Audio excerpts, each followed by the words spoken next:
Eu queria te fazer um convite. O mercado de tatuagem ele já não é mais como ele era antigamente. Eu vejo que cada vez mais clientes percebem e valorizam o trabalho de tatuadores que se tornam referência pelo seu estilo autoral. Da mesma forma, cada vez mais tatuadores estão percebendo a importância de se renovar. E eu sempre tive a opinião que existem dois tipos de tatuadores, aqueles que copiam e os artistas. Eu nunca quis ser um tatuador que copia. A tatuagem é uma constância. A gente todo dia aprende alguma coisa nova, mesmo achando que sabe ou sabendo. Você tem uma outra visão de trabalho, como criar suas artes autorais. Eu acho super importante como que ele elabora o desenho autoral dele, de onde ele tira as referências. Ele explica de maneira muito didática, falando sobre arte, falando sobre desenho, pintura.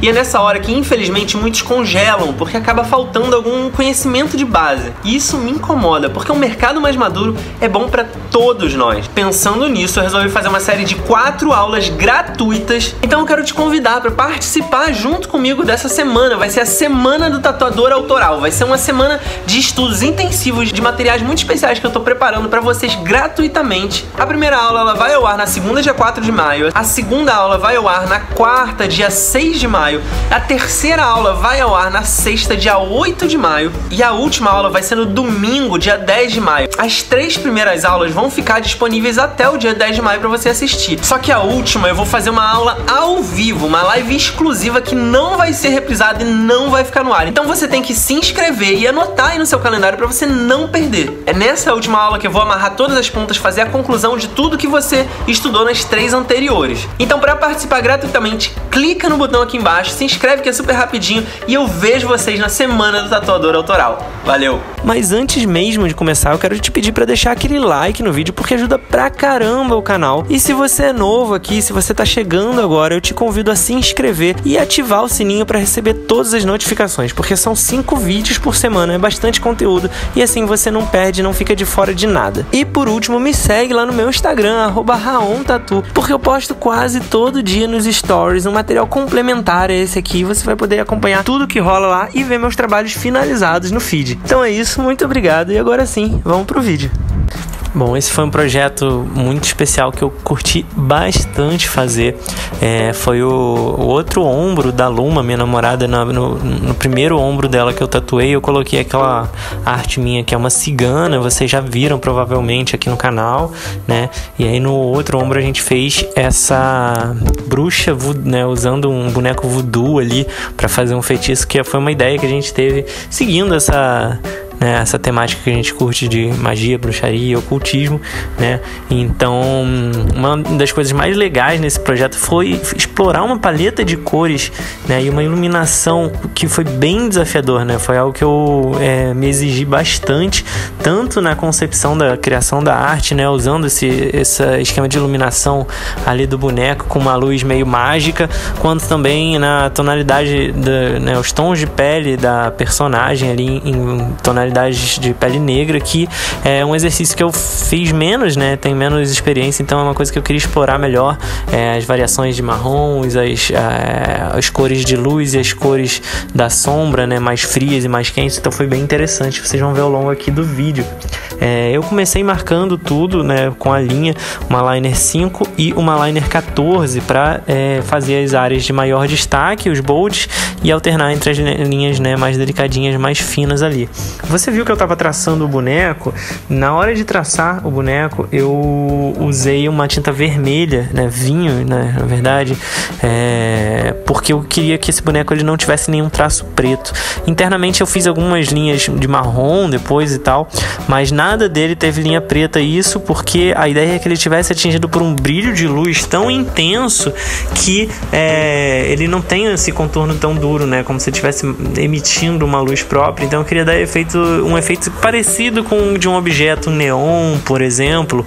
Se você pensar num lightsaber, por exemplo, os contornos dele são na cor que ele emite a luz, que é o tom mais saturado, mais forte daquela cor, e a mesma coisa que eu procurei fazer com o boneco. Além disso, né, você vai ver que eu vou deixar um uma linha branca em volta dele, um espaço de pele ali, que eu vou jogar um branco depois pra dar um outline, um brilho externo ainda mais forte. Mas por enquanto agora eu tô terminando de marcar, e algumas áreas ali do rosto, onde tem uma, né, como se fosse uma pintura de ou uma máscara de osso, né, uma coisa assim branca, que você vai ver no desenho final, e tem algumas marcações de variações de sombras e luzes no volume ali da face que eu fiz com o Sumi, assim como na divisão das áreas de luz e sombra ali na mão também, né, eu fiz com um Sumi médio ali. A ideia é que ele ficasse mais marcado, mas não totalmente preto, né? Então tem uma linha que fica um pouco mais clara, que ao colocar a cor, né, ela vai estar um pouquinho presente, vai ajudar a fazer essa delimitação um pouco mais dura ali nas bordas, mas não vai ficar totalmente preto ali, que a ideia não é essa, né? A ideia é só marcar os volumes mesmo. Então tem uma coisa também sobre esse projeto que normalmente seria um trabalho para 2 sessões, né? Ele tem tanto detalhe, tanto efeito de preenchimento de cor, de degradê, de variações, né, de tons ali, tantos efeitinhos, que normalmente eu faria uma sessão só para traçar tudo e outra sessão para sombrear e colorir. Mas como a Luma aguenta bastante, ela é bem resistente, a gente estava bem empolgado, queria ter esse projeto, né, de uma vez pronto. A gente tentou, né, fazer ele de primeira. Então foram praticamente 11 horas de projeto, que normalmente eu dividiria em 2 sessões de 5 horas e meia, mas a gente ficou 11 horas direto tatuando. Ela aguentou super bem, e no finalzinho só deu uma incomodada, mas assim, conseguimos ir numa boa, e eu, cara, também fiquei destruído. Não é algo que eu recomendo fazer toda hora, mas foi uma experiência interessante, e, né, um limite de tempo de sessão muito longo, assim, que me exigiu bastante, inclusive fisicamente mesmo. Então eu comecei a sombrear depois de fazer a linha, e eu tô jogando o sombreado de preto puro com a minha pen, que é a Micron Equalizer Turbo, usando uma 13 Round Magnum, que eu uso para fazer, né, os sombreados sempre a Round Magnum, justamente que dá essa sombra mais esfumaçadinha, mais suave. E você vê que atrás da cabeça dela ali eu deixei bem escuro, fiz uns efeitos meio de uma espiralal de energia, de um negócio meio sombrio, e perto do rosto, na parte da frente, eu deixei uma área mais clara, que eu vou fazer um vermelho ali para dar um brilho vindo de trás do rosto dela, como se fosse uma atmosfera meio sobrenatural. E aí eu começo a jogar os tons escuros agora no desenho, começando pelos tons, né, de pele, que eu fiz principalmente um degradê entre 2 tons, um vinho cereja escuro, como se fosse amora, assim, um marrom bem avermelhado, né, e um outro marrom um pouco mais puxado pro amarelo, um marrom mais amarelado. Então eu tenho esses tons, né, um mais frio e um mais quente para fazer essa variação, e o que eu normalmente escolhi fazer ali é jogar o tom mais frio e mais escuro no lado oposto de onde está vindo a luz, já que a fonte de luz ela vai ser uma luz escarlate, uma luz, né, que o boneco ali, que a magia está emitindo, né, uma luz vermelha puxado para o escarlate com um toquinho de magenta. Então as áreas em que essa luz está incidindo ficam mais quentes, ou seja, embaixo da palma da mão, na parte de baixo do rosto, que é onde vai receber, né, os tons mais iluminados. Então, em oposição, do outro lado, né, o lado oposto de onde está vindo essa luz, tem as sombras mais escuras, que eu deixei um tom mais frio, nesse marrom ali puxado pro amora, que tem um leve lilás, um leve arroxeado. E eu ainda enfatizei isso mais, jogando um pouquinho de lilás nessas regiões onde foi preciso acentuar um pouco mais. E nos tons médios eu fiz, né, uma cor ali composta com um marrom puxando para um azul bebê muito clarinho, né, e a ideia era transicionar do marrom, que é quase um cinza, né, um cinza tonalizado assim, um cinza um pouquinho quente, para um azulado com pouca saturação, né, mais frio ali, e que ficasse como um contraponto, né, uma cor de contraste por oposição, ou seja, uma cor complementar, né, ao tom quente, ao tom vermelho que tá ali desse brilho, dessa iluminação. Então você vê que eu deixei uma boa área de pele em volta ali do boneco, e agora sim eu tô entrando com os escarlates, né? Depois que eu já coloquei os tons frios e quentes, agora eu tô entrando com os tons mais claros, né, e mais vibrantes ali. Então eu tô fazendo uma transição de alguns tons de vermelho para um magenta ali, né, um magenta avermelhado, até chegar onde eu tinha deixado da pintura da pele do personagem, como se tivesse uma luz na frente, né, ali. Fiz um acabamento em volta do boneco para deixar essa energia com um formato ali, como se fosse uma chama, uma coisa assim, e tô fazendo fazendo um colorido interno dele, deixando umas áreas de brilho, deixando umas áreas de pele, né? Mas como se ele tivesse imerso nessa luz e tivesse sei lá, um centro luminoso na barriga dele, que eu joguei um leve amareladinho para dar um ponto focal ali, né? Para ser como se fosse o ponto de maior intensidade daquela energia.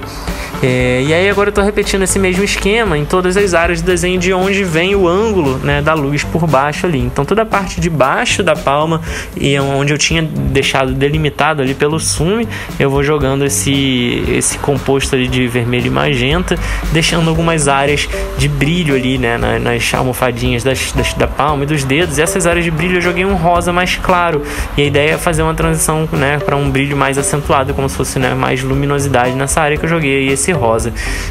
Mesma coisa eu repito ali no rosto, todas as partes que são de baixo, né, todos os planos de baixo do rosto, e a ideia é fazer aqui como se tivesse aquela luz vindo, batendo ali por baixo do nariz, por baixo do queixo e tal. Então uma iluminação meio fantasmagórica ao mesmo tempo, né, dela usando ali o poder dela, né, o poder do boneco voodoo ali. E a mesma cor que eu falei, eu joguei ali atrás da cabeça dela, do lado direito, atrás do rosto, naquele fundo preto que eu tinha deixado uma área ali para fazer um brilho.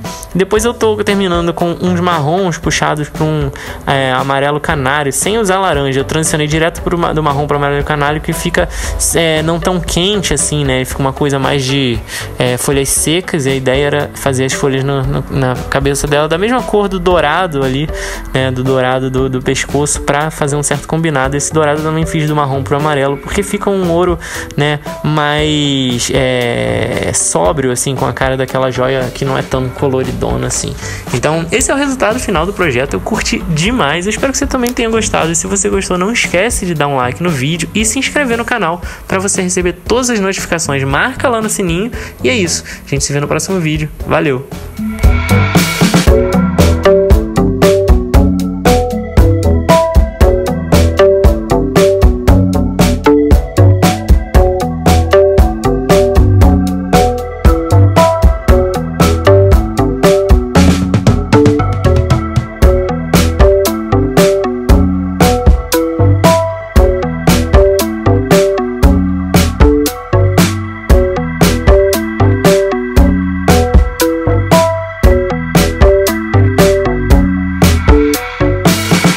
Se você gostou desse vídeo e quer ver outros como esse, se inscreve aqui no canal. É só clicar nesse logo redondo que tá aí na tela, dá um like no vídeo, que é muito importante, compartilha com outras pessoas que você acha que também vão gostar, comenta aqui embaixo pra gente poder trocar ideia, e por último, dá uma olhada nesses 2 vídeos sugeridos aqui na tela, pode ser que você também goste.